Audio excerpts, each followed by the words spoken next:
नमस्कार, श्रेष्ठ भारत देख रहे हैं आप। मैं हूं आपके साथ हर्ष भारद्वाज। डिफेंस टॉक में आपका बहुत बहुत स्वागत है।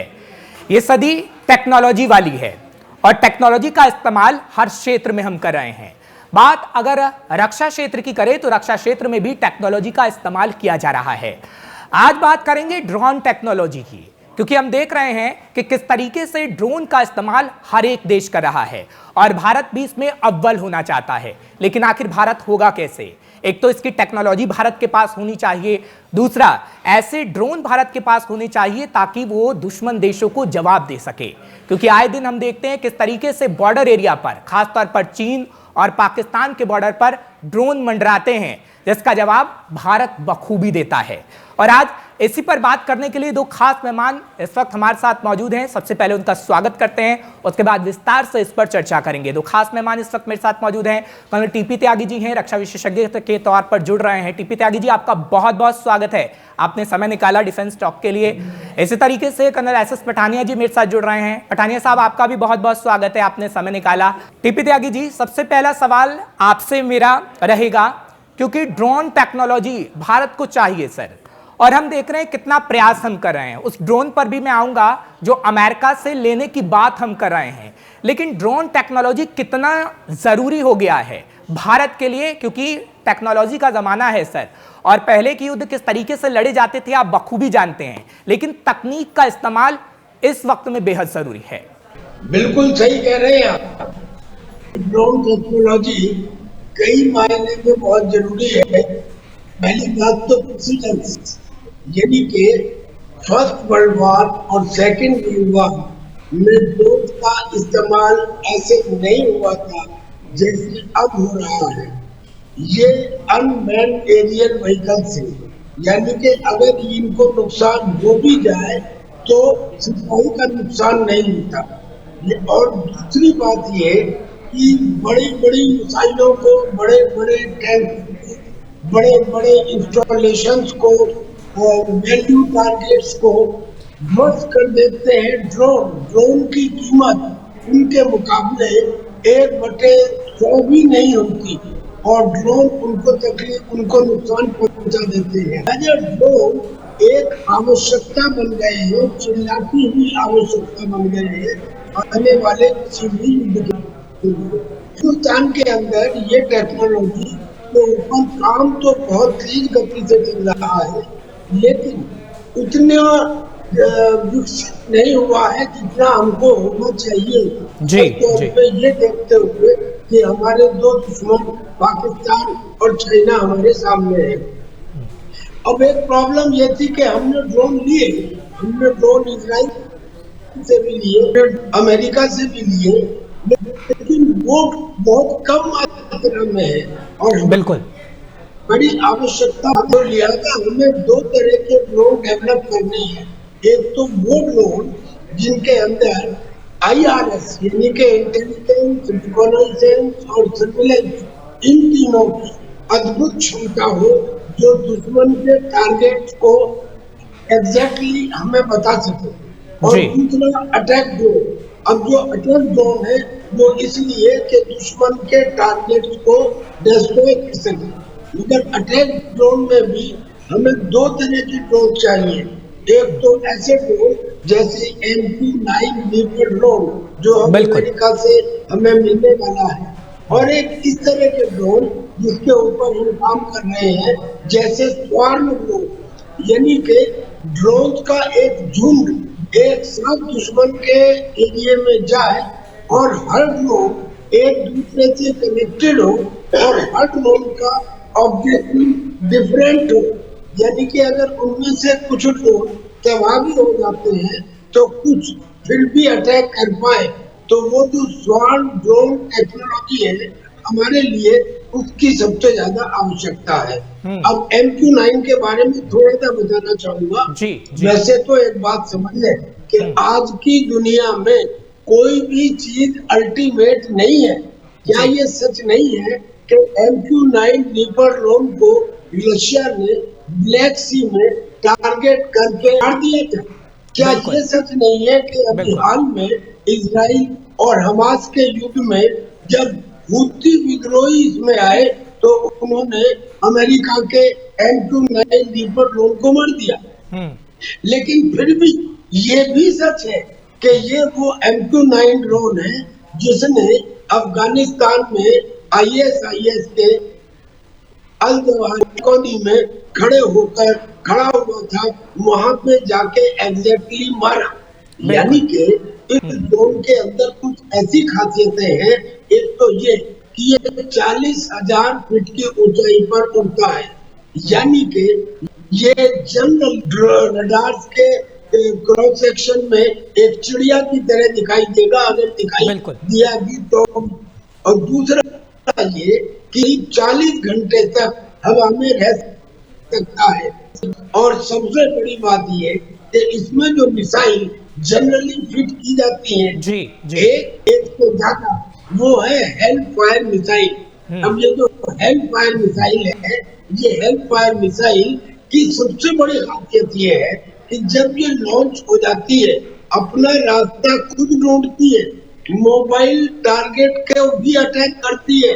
और ये एक लाइन ऑफ साइट, यानी कि जो इसका लॉन्चर है उस लॉन्चर को लाइन ऑफ साइट से अलग होने का मौका देती है। मींस कि ड्रोन ने जहां से इसको फायर किया वो अपनी लोकेशन को बदल सकता है, यानी कि इसके लॉन्चर को तबाह नहीं कर सकता।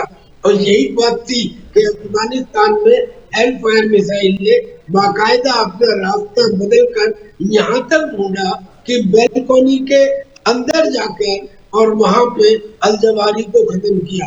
पर उन सारी चीजों के साथ एक बड़ी बात यह है कि अब तक हिंदुस्तान रशिया से अमेरिका से खरीदता था, वो खरीदने के बाद उनका मेंटेनेंस वो कंट्री करते थे, उनके स्पेयर पार्ट्स कंट्री देते थे, लिहाजा उनसे हथियार खरीदना एक सफेद हाथी हो जाता था। लेकिन अब हिंदुस्तान ने अपनी बढ़ती हुई ताकत के ऊपर, हिंदुस्तान ने अपनी टेक्नोलॉजी के इनोवेशन के ऊपर और हिंदुस्तान ने पर्टिकुलरली इस बात के ऊपर कि जब हम हर डिफेंस का सामान बाहर से खरीदते थे, खुद बनाने शुरू किया। और जब उसके तेजस जैसे अस्त्रों को बाहर के देश खरीदने लगे, तब फिर उसने दो काम किए। पहला तो 2030 रशिया के साथ मिलिट्री टू मिलिट्री किया, यानी कि 14 टैंक हो या असॉल्ट राइफल हो जो हिंदुस्तान में बनेगा, ज्वाइंटली बनेगा, टेक्नोलॉजी ट्रांसफर होगा।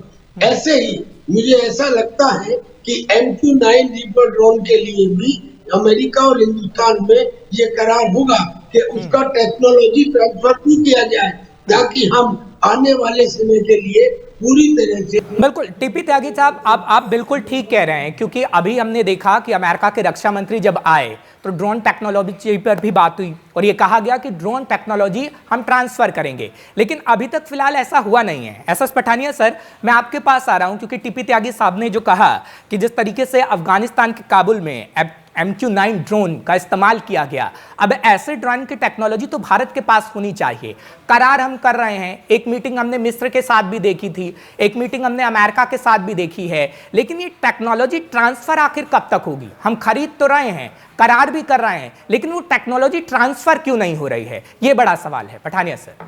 देखिए हरजीत, सबसे पहले तो मैं ये बोलूँगा कि it's a good step which has been taken by the Indian government, because हम पाकिस्तान और चाइना दो देशों से घिरे हुए हैं। हम किसी भी हालत में अपनी जो सामरिक क्षमता है या अपने देश की सिक्योरिटी और सॉवरेनिटी की है, उसके लिए समझौता नहीं कर सकते। अभी अगर हम इस डील की बात करें जिसमें बात चल रही है कि 30 या 31 रीपर प्रीडेटर जो हैं यूएसए से लेंगे, उसकी कॉस्ट है इट्स अराउंड $3.5 बिलियन और $3 बिलियन। उसके बाद it's not that initial cost which you pay, it is also the cost of flying. 1 घंटे की जो गूगल में जो मैंने सर्च किया है, इसका 1 घंटे की जो फ्लाइट के लिए आपका खर्चा आएगा $3200।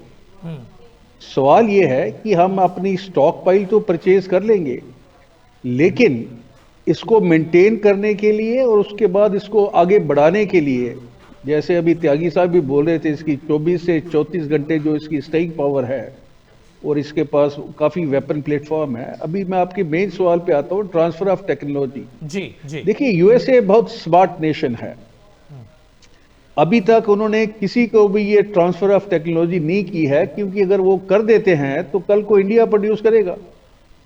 और ये जो प्रॉफिट कमा रहे हैं वेपन लॉबी से, सबसे आर्मामेंट की सेल से, और इनकी जो स्ट्रेटजी चलती है, यूक्रेन रशिया को ले लीजिए, इनका जो मेन स्टे है वो है कि अपने वेपन्स को बेचना। जी। तो वो क्यों ट्रांसफर करेंगे टेक्नोलॉजी की? हम एक इजराइल जैसी कंट्री से अगर हम हेरॉन ले रहे हैं वहां से, तो वो शायद कर देंगे। लेकिन यूएस से जो है किसी भी हालत में अपनी जो ट्रांसफर है वो टेक्नोलॉजी नहीं करेगा, अदरवाइज उनकी शॉप जो है वो बंद हो जाएगी। तो इसका हमें ख्याल रखना पड़ेगा, अपनी तरफ से डिप्लोमेटिक या जो भी नेगोशिएशन के जो स्किल्स हैं इंडिया को दिखाना पड़ेगा। Desirability is what that we go for the transfer of technology. What would it be acceptable to USA? I have my own reservation, my own apprehension on that. Right sir. दूसरी बात यह है कि अगर हम ये 30 जो ड्रोन ले रहे हैं, जो डिस्ट्रीब्यूशन इसका हो रहा है, वो बेसिकली 10 आर्मी को दे रहे हैं, 10 हम दे रहे हैं नेवी को, 10 जा रहे हैं एयरफोर्स को। सबसे बड़ा सवाल यह है कि would drone will substitute the air power? और हमारे जो नॉर्मल एयरक्राफ्ट हैं उनकी जो मारक क्षमता है, उनकी जो टेक्नोलॉजिकल डेवलपमेंट हर फील्ड में हो रही है। It's not only the drones, only thing is drones are little cheaper option. और आस्ते आस्ते आप देखेंगे कि एंटी ड्रोन मेजर जो हैं वो भी, उसके अंदर भी टेक्नोलॉजी बढ़ेगी जी। तो ये आने वाले समय में 10 या 15 साल के समय में ड्रोन की जो अहमियत है विज़ हमारी जो कमर्शियल जो प्रोफेशनल एयर पावर है, उसके साथ ट्रेड ऑफ करना पड़ेगा और उसके बाद ये डिसीजन लेना पड़ेगा। और जो बेस्ट चीज है, देखिए हम स्पेस टेक्नोलॉजी में कितना आगे जा चुके हैं। बिल्कुल। Why can't we have that make in India? इसके अंदर प्रॉब्लम कहां आ रही है वो मेरे को समझ नहीं आ रहा है कि अगर हम स्पेस टेक्नोलॉजी में इतना आगे जा सकते हैं तो ड्रोन जो है इतना कोई ज्यादा, अभी टर्की जैसी कंट्री बना रही है इसको, ईरान अपने ड्रोन्स बना रहा है, और हमारे पास क्या प्रॉब्लम है कि हम ड्रोन नहीं बना पा रहे हैं। तो ये एक सोच का विषय है जिसके बारे में I am sure country would be thinking about it. और हमें, अगर हमने अपने जो वेपन बनाने हैं दूसरे देशों को उनको भेजना है, बेचना है, तो ड्रोन टेक्नोलॉजी जो है इसके ऊपर बहुत ज्यादा काम होना चाहिए और सीरियस काम होना चाहिए, ताकि हम दूसरों से लेने की बजाय खुद बनाएं और बाकियों को दें। बिल्कुल पठानिया साहब, आपने सही कहा। ऐसा नहीं है कि भारत ने शुरुआत भी नहीं की। टीपी त्यागी साहब, मैं आपके पास आ रहा हूं क्योंकि आत्मनिर्भर भारत के तहत डिफेंस टेक्नोलॉजी पे काफ़ी काम किया गया।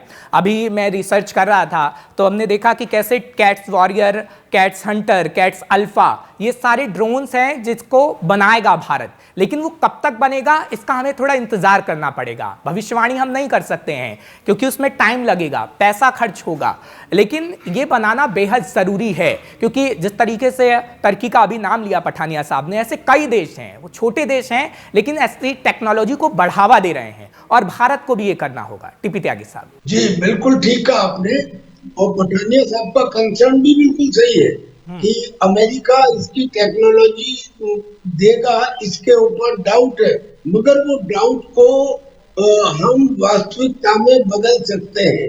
मैं एक एग्जांपल देता हूँ।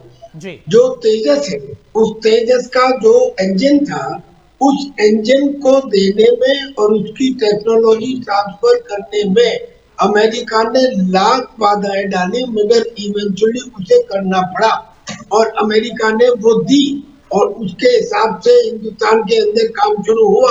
यानी कि इस केस में भी हो सकता है, क्योंकि आज की तारीख में अमेरिका को हिंदुस्तान की ज्यादा जरूरत है बजाय हिंदुस्तान को अमेरिका की जरूरत के लिए, क्योंकि उनको चाइना को काउंटर बैलेंस करने के लिए उनके पास कोई दूसरा विकल्प ही नहीं है, जबकि हमारे पास सारे विकल्प खुले हुए हैं। लिहाजा in the time to come हो सकता है कि हमको M29 की टेक्नोलॉजी मिले, पर अगर नहीं भी मिलती है तो भी हमने काम शुरू किया है। बहुत सारी चीजें एकदम बताई नहीं जाती हैं, जैसे क्या हमने अपने K9 के बारे में, या जो हमारी एक काली शहर मिसाइल है उसके बारे में अभी बताया नहीं है, मगर चीजें बन रही हैं। तो हम भी ड्रोन टेक्नोलॉजी के ऊपर काम कर रहे हैं। अगर ईरान बना सकता है, अब ईरान के पास एयर स्पेस के अंदर एयरक्राफ्ट बनाने की ना तो क्षमता है, ना ही उसने बनाए हैं, लेकिन ड्रोन और मिसाइल के अंदर वो दुनिया में अपना एक अलग स्थान बनाता जा रहा है। और हमारे पास तो एयरक्राफ्ट के लिए भी काम शुरू हो रखा है। तो मेरा कहने का मतलब ये है कि नथिंग सक्सीड लाइक सक्सेस। एक दफा सफलता मिले तो उससे और सफलताएं और तेज होती हैं। डिफेंस टेक्नोलॉजी में कुछ भी ऐसा नहीं था जो हम अपने यहाँ बनाते हो आज से कुछ साल पहले, मगर आज उत्तर प्रदेश में, तमिलनाडु में 2 डिफेंस कॉरिडोर बन चुके हैं। हम नए हथियार खरीद भी रहे हैं, बना भी रहे हैं, कंसल्टेशन में भी है दूसरी कंट्रीज के। तो ये एक उभरती हुई स्थिति है और मैं समझता हूँ कि अगले 4-5 साल के अंदर ड्रोन के एरिया में भी हम अपने ड्रोन बनाने में कैपेबल होंगे। और ये जो ट्रांजिशन पीरियड है, इस ट्रांजिशन पीरियड में हमको दूसरे देशों से इस मामले में मदद लेनी पड़ेगी। बिल्कुल सही कहा। लेकिन पठानिया साहब, अब थोड़ा कंपटीशन हो गया है, क्योंकि हम देख रहे हैं कि वर्ल्ड सिनेरियो ऐसा हुआ है कि भारत ने सभी देशों के साथ बैलेंस बना के रखा। अब तो रशिया भी है, अमेरिका भी है। रशिया से भी हम खरीद रहे हैं हथियार और अमेरिका से भी हम करार कर रहे हैं।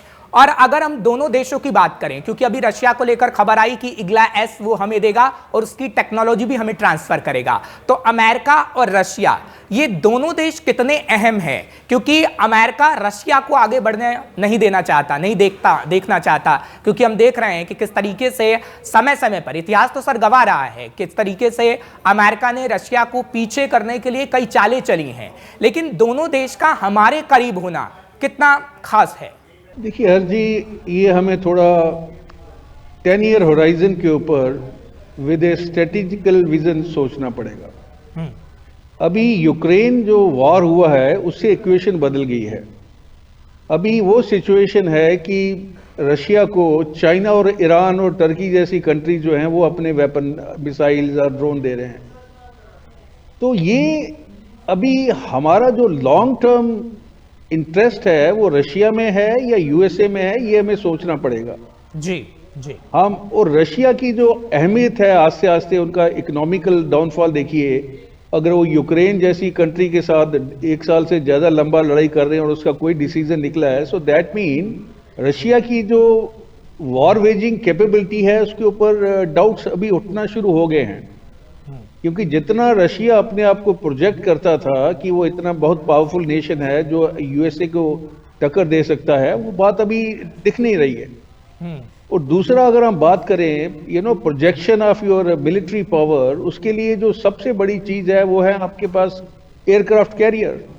जी। यूएसए के पास 13 एयरक्राफ्ट कैरियर हैं, वो रशिया के पास शायद एक ही फंक्शन है या 2 होंगे उनके पास। सो वी हैव टू सी कि हमारे जो इंटरेस्ट है वो कहाँ लाई करते हैं, और उसी हिसाब से हमने जो अपनी प्रायोरिटीज हैं वो चेंज करनी पड़ेगी। अपने जो अलायंस है उसी हिसाब से बनाना पड़ेगा, considering the national and strategical interest.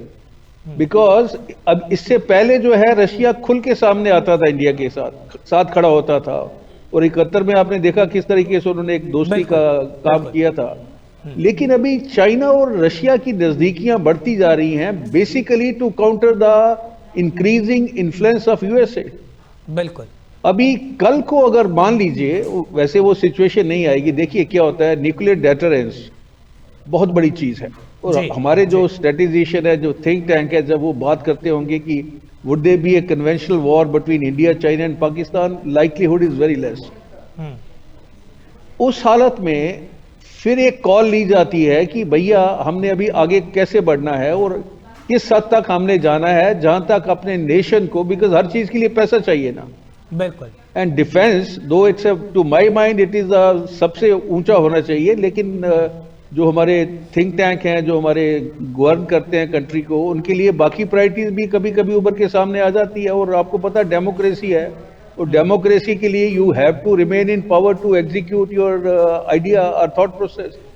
Right. तो वहां पे कैश 22 वाली सिचुएशन है। I am very sure our government is capable of taking the decision जिससे हमारे नेशनल इंटरेस्ट जो हैं वो इफेक्ट ना हो, जिससे हमारे स्ट्रेटेजिकल इंटरेस्ट है उनके ऊपर आंच ना आए, और इंडिया जो है एक उभरती हुई शक्ति के ऊपर एक महाशक्ति के रूप में उभर के सामने आए इन नियर फ्यूचर। बिल्कुल, क्योंकि ये बहुत जरूरी भी है। टीपी त्यागी साहब, मैं अब उस रणनीति का जिक्र करूंगा, क्योंकि पहले की रणनीति कुछ और थी सर। अभी हमने गलवान का इंसिडेंट देखा, कई सारी ऐसी परिस्थितियां देखी जब चीन की तरफ से कई छोटे देशों को आकर्षित किया गया और भारत को घेरने का काम किया गया, लेकिन वो सिनेरियो धीरे धीरे भारत ने चेंज कर दिया और भारत की रणनीति थोड़ी सी बदल गई। क्या उस रणनीति के तहत ही अब हम देखेंगे कि भारत अपने हथियारों का जखीरा बढ़ाएगा, अपने आप को इतना मजबूत कर लेगा कि अमेरिका जैसा देश भी भारत को वो जवाब नहीं दे सकता जो कभी दिया करता था? इसका उदाहरण है सर जी। इसका उदाहरण तेजस है, जो हमारा लाइट कॉम्बैट एयरक्राफ्ट तेजस है। आपको ताज्जुब होगा कि अमेरिका ने भी उसे खरीदने में इंटरेस्ट दिखाया है। देखिए, हमारे यहाँ एक शहर है लुधियाना, वो लुधियाना शहर में कहते हैं कि साहब आप कॉम्प्लिकेटेड से कॉम्प्लिकेटेड मशीनरी बस एक बार हमें दिखा दीजिए, हम उसका डुप्लीकेट बना देंगे।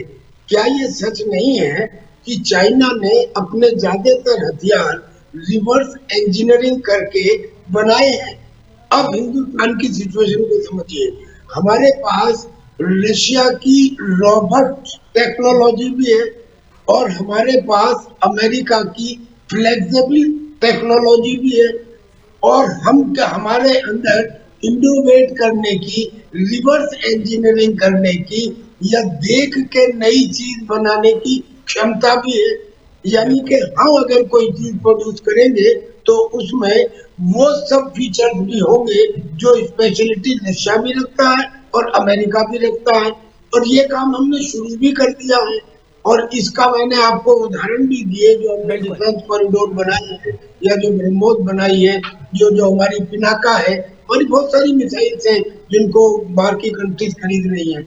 यानी कि हमारा ये प्रोग्राम चल रहा है। और सर 5-7 साल एक देश की उम्र में बहुत कम होते हैं, लेकिन फिर भी पिछले 5-7 साल में हमारा इंफ्रास्ट्रक्चर जो बॉर्डर एरिया में एलएसी में खास तौर पे करीब जीरो हुआ करता था। एक समय की सरकारें ये कहती थी कि हम वहाँ डेवलप नहीं करेंगे, नहीं तो चीन आएगा तो वो उसे ले लेगा। आज वहाँ करीब मिरर डिप्लॉयमेंट है और वहाँ का इंफ्रास्ट्रक्चर बड़ा है, और प्रतिदिन हम 150 ऐसे आइटम है डिफेंस के जिनके इंपोर्ट के ऊपर रोक लगा रहे हैं, यानी कि कंपल्सरीली कह रहे हैं कि बनाओ। और ये जो कंपल्सरी वाली बात आई है और ये जो उत्साह वाली बात आई है जो हमारी सरकार ने देना शुरू किया है, इसका ही नतीजा था कि हम चंद्रमा के ऊपर लैंड कर पाए उस जगह पे जहां अब तक कोई नहीं किया। इसका ही नतीजा था कि हम वो नए काम कर रहे हैं जो दुनिया में एक मिसाल बन रहे हैं। एंटी सैटेलाइट क्या हमने नहीं किया? अब ये एंटी सैटेलाइट टेक्नोलॉजी है, तो हम हर जगह इस काम को कर रहे हैं। और मुझे यकीन है कम से कम कि जिस तरकीब से पिछले कुछ सालों में चीजें बढ़ी हैं, और पहला पत्थर जो है, जो इनिशिएटिव है, वो डिफिकल्ट होता है। कहते हैं कि कोई पत्थर पहली चोट में नहीं टूटता, लेकिन इतिहास याद रखता है पहली चोट किसने मारी। अब वो पहली चोट मारी जा चुकी है और उसके बाद में जो प्रोग्रेस है वो स्पाइरल होती है, वो एक्सपोनेंशियल होती है। जो आपको आज दिखाई दे रहा है, आज से 10 दिन बाद कहीं ज्यादा बढ़ा हुआ दिखाई देगा एज कंपेयर टू पिछले 10 महीने के। Means this is called acceleration. Velocity नहीं होगी, लेकिन वेलोसिटी में जो एक्सीलरेशन अब चल रहा है हमारे सारे आप, यानी कि it is not only the DRDO, इसके अलावा और हम प्राइवेटाइजेशन कर रहे हैं। ड्रोन टेक्नोलॉजी में हमने एमएसएमई हो या स्टार्टअप हो, हर एक के अंदर इनिशिएटिव देने शुरू किए हैं, उनको प्रोत्साहन देना शुरू किया है, तो हमारी ड्रोन टेक्नोलॉजी भी विकसित हो जाएगी, ऐसा हमें यकीन है। और अमेरिका भी बाध्य हो जाएगा हमको टेक्नोलॉजी। नहीं, टीपी त्यागी साहब, आपने जो बातें कही हैं वो सच साबित हुई हैं धीरे धीरे, क्योंकि काफी टाइम से हम बातचीत करते हैं, लेकिन ये बात जो आप कह रहे हैं वो भी आगे आने वाले समय में सच साबित होगी, ये तो पूरा यकीन है। लेकिन पठानिया साहब, खबर एक ले लेता हूं, क्योंकि खबर सामने आ रही थी कि जो पाकिस्तान को हथियार और ड्रोन चीन दे रहा है वो किसी काम नहीं आ रहे पठानिया साहब। इस पर एक सवाल मेरा रहेगा कि क्या कहा जाए इस पर। चीन दे तो रहा है हथियार पाकिस्तान को, लेकिन कोई काम नहीं आ पा रहा है। एसएस पठानिया। देखिए, जहाँ तक चाइना की वेपन मैन्युफैक्चरिंग का या मिसाइल्स का या ड्रोन का, एयरक्राफ्ट के ले लीजिए, आप नेवल फ्लीट ले लीजिए, उनकी टेक्नोलॉजी जो है वो टेस्ट नहीं हो पाई है। वो सिर्फ किताबों में है, ग्राउंड के ऊपर कितनी इफेक्टिव होगी उसका भी पता नहीं है। और मैं एग्री करता हूं कि देखिए, जब रिवर्स इंजीनियर आप करते हैं ना, जैसे त्यागी साहब बोल रहे हैं, उसमें कुछ पिटफॉल रह जाते हैं। और वही चाइना के साथ हो रहा है कि उनके जितने भी वेपन और इक्विपमेंट है उनके ऊपर पूरी दुनिया शक करती है। तो अभी हमें ये देखना है कि देखिए, जहां तक रीपर की हम बात करते हैं, ये 2008 में जी इराक में यूज किए गए थे। 15 साल हो गए हैं अभी। और दूसरा, मैं आपके साथ एक थोड़ा सा अपना परसेप्शन शेयर करता हूं जी कि जहां तक improvement in your defence posturing is concern, it's a continuous journey, we can not rest on our laurels. और जो इस समय जो सिचुएशन चल रही है, अगर मैं जैसे मैंने पहले बोला था, हमारे पास मिसाइल टेक्नोलॉजी के अंदर, हमारे पास स्पेस टेक्नोलॉजी के अंदर, जैसे त्यागी सर वही बात कर रहे हैं, चंद्रयान के अंदर जो पहले हम साउथ पोल पे पहले कंट्री बने हैं, fine, but we have to continuously move forward. Right. और हमारे पास वो वेयर विद ऑल है। अगर हमारे पास वो वेयर विद ऑल है, देखिए तेजस की बात चल रही थी अभी, तेजस का प्रोजेक्ट शुरू हुआ था सम टाइम इन 80s। अभी 43 इयर्स हैं, कहां हम खड़े हैं? क्या हम इससे अच्छा कर सकते थे? जी। या this is the best foot which we could put forward. So these issues must be contemplated by the intellectual and the think tank, and then a strategy has to be decided that how without wasting much of time we can make our nation the superpower, and उसमें कोई harm नहीं है कि we can be better than USA in time to come, provided we are focused, provided हमारे अंदर वो compulsency नहीं आती है, provided we are continuing on that journey without any delay, और जो भी प्रॉब्लम आती है उनको हम सॉर्ट आउट करें। तो लेसन हमें सीखने चाहिए, जो कमियां हैं उनको दूर करना चाहिए, तभी एक बड़े जो नेशन है वो उभर के सामने आते हैं। और जब तक ये चीज हमारे अंदर truthful, honest introspection, the nation must do it, all great nation they have been doing it. वो बाकी देशों की तरह नहीं सोचते हैं, उनका एक अपना लक्ष्य होता है, उसको वो अचीव करते हैं, and that's how they come in the category of great nation, and India has got all that wherewithal, and पूरा capability है हमारे पास, so why we should slow down and rest on our past laurels? Let's keep on moving forward. बिल्कुल, क्योंकि हम बेहतर तो कर रहे हैं, लेकिन और बेहतर करेंगे तो परिणाम और बेहतर होगा। नहीं कहा जाता है ना, जितनी कोशिश की जाए और जितनी मेहनत की जाए तो परिणाम उतना ही बेहतर होता है। आप दोनों का बहुत बहुत शुक्रिया। टीपी त्यागी साहब, आपने समय निकाला, आपका बहुत बहुत शुक्रिया। और पठानिया साहब, आपका भी बहुत बहुत शुक्रिया, आपने समय निकाला। थैंक यू अर्जी। तो देखा किस तरीके से डिफेंस टॉक में उस टेक्नोलॉजी पर हम बात कर रहे थे जो भारत के पास होना बेहद जरूरी है। अमेरिका के पास है, कई बड़े देशों के पास है, लेकिन क्या ड्रोन की टेक्नोलॉजी भारत के पास होगी? क्योंकि अमेरिका से हम ड्रोन खरीद तो रहे हैं, रशिया से भी ले रहे हैं, लेकिन जब तक वो टेक्नोलॉजी हमारे पास नहीं होगी, जब तक हम उसे बनाएंगे नहीं, जब तक और मजबूत नहीं हो पाएंगे। इसलिए ड्रोन टेक्नोलॉजी में हमें और मजबूत होना है, जिसके लिए भारत प्रयास कर रहा है, लेकिन अभी और प्रयास करना है और उसमें सफल होना है। अगले हफ्ते आपके सामने फिर हाजिर होंगे डिफेंस टॉक में नए मेहमान के साथ, अलग टॉपिक के साथ। फिलहाल मुझे हर्ष भारद्वाज को इजाजत दीजिएगा। आप देखते रहिए श्रेष्ठ भारत। श्रेष्ठ भारत पर खबरों से जुड़े रहने के लिए चैनल को सब्सक्राइब करें, बेल आइकन दबाएं और देखते रहें श्रेष्ठ भारत।